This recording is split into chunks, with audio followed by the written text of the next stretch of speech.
Hey YouTubers, how's it going? I got an announcement I need to make, just of importance. Renters beware, fraudsters using old real estate listing in scam. Be really careful with this. I was ripped off when I moved to Vancouver, and what happened was they were using just random addresses with phone numbers that went nowhere, and I'm trying to... The thing is, I paid for the website, and when I paid for the website, I couldn't get my money back. So that's basically really bad.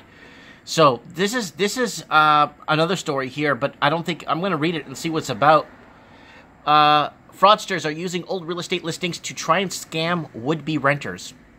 Colclough moved into in her mainland home 4 years ago. To her surprise, that old listing is now being used online. Scammers trying to attract renters to good-to-be-true deals. Colclough, I can't even pronounce that, received a knock on the door from a woman looking to rent a home. She showed us the ad, and sure, it was on there and really cheap, she says. Colclough's friend recently had the same thing happen to him, so she started looking into the scam. They send them the deposit, and then they send them the fake keys, and then the keys don't work, she says. Holy crap, that's worse than what happened to me.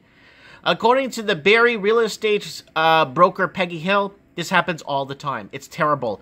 Awareness is the only thing that's going to help solve this problem. Hill says Barrie is the third most expensive city to rent in all of Canada. Wow, Barrie, Ontario? Really?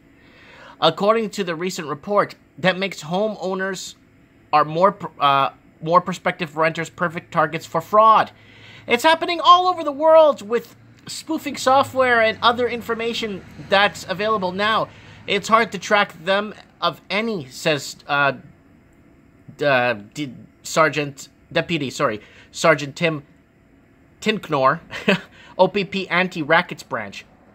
Police are asking anyone who thinks they've been taken advantage of to call the Canadian Anti-Fraud Center. So this happened to me, people, when I moved to BC. And it was really interesting what happened. I basically signed up for a website for, what it was just basically places to rent in Vancouver. And it was a website that basically you paid for $14.99 a month. And I paid for it, and then realizing that it was a scam. None of the places are real, the rents aren't real. The places do exist, but the addresses do exist on MapQuest or Google Maps, whatever. But unfortunately, the places weren't for rent.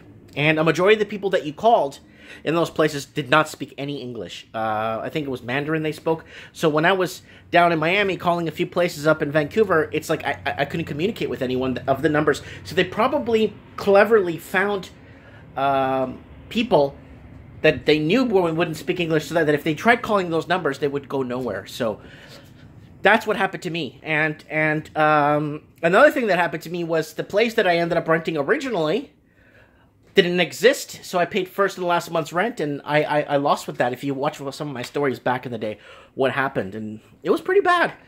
It was really bad coming to Vancouver. If this is Vancouver, this is Barrie, Ontario, that's happening. And I'd be surprised because the OPP is a lot tougher out there. The Ontario Provincial Police are a lot tougher to crack down this kind of stuff than it is here in BC. In BC, I called the police. They told me there was nothing they could do, right?